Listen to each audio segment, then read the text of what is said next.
Hi friends, ఇవాళ quick and easy recipe మీతో share చేసుకోబోతున్నాను. ముందుగా 2 గ్లాసెస్ రైస్ తీసుకొని ఒక హాఫ్ గ్లాస్ కందిపప్పు తీసుకొని బాగా శుభ్రంగా వాష్ చేసేసుకొని పక్కన పెట్టేసుకోండి.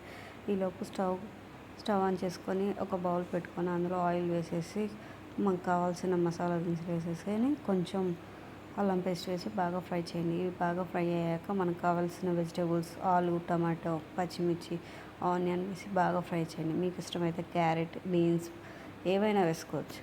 అన్నీ బాగా ఫ్రై అయ్యాక మనం ఇందాక వాష్ చేసుకున్న రైస్ కూడా వేసేసి కాసేపు మగ్గనివ్వండి. చూసారు,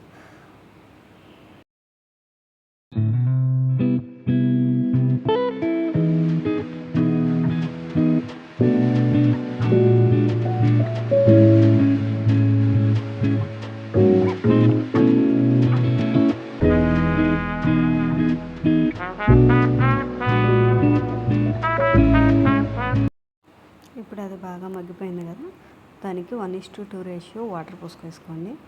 అందులో కొంచెం పసుపు, మనకు రుచికి తగినట్టు ఉప్పు మొత్తం వేసి బాగా కలిపేసి కొత్తిమీర అవన్నీ వేసి బాగా తిప్పేయండి. మూత పెట్టేసి బాగా కుక్ అవనివ్వండి.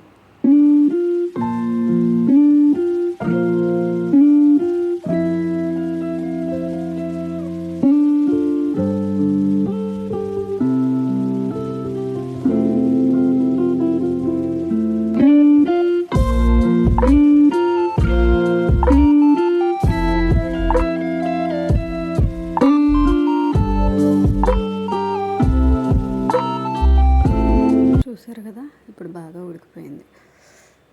మనకి ఎప్పుడైనా ఓపిక లేనప్పుడు ఈజీ అండ్ క్విక్గా చేసేసుకోవచ్చు. నేను ప్లేట్లో సర్వ్ చేసేసుకుంటున్నా. దీన్ని రైతాతో కానీ ఏదైనా పికిల్తో కానీ షేర్వాతో కానీ చాలా బాగుంటుంది కాంబినేషన్. మీరు కూడా ఒకసారి ట్రై చేయండి. చిన్నపిల్లలకు కూడా కొంచెం నెయ్యి వేసి పెడితే చాలా ఇష్టంగా తింటారు. నా వీడియో కనుక మీకు నచ్చినైతే like, comment, share and subscribe. Thanks for watching. మేమైతే పికిల్తో సర్వ్ చేసుకున్నాం. చాలా బాగుంది టేస్ట్.